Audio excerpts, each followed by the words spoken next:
everybody. We love you. You are special. We're here to take care. It's going well.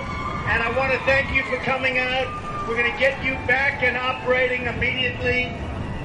Thank you, everybody. What a crowd. What a turnout. I want to thank our governor. Your governor has done a fantastic job. Governor Abbott, thank you very much. So we just want to thank your governor, Senator Cruz, Senator Cornyn, everybody, Dan. We want to thank the whole group. This has been a total cooperative effort.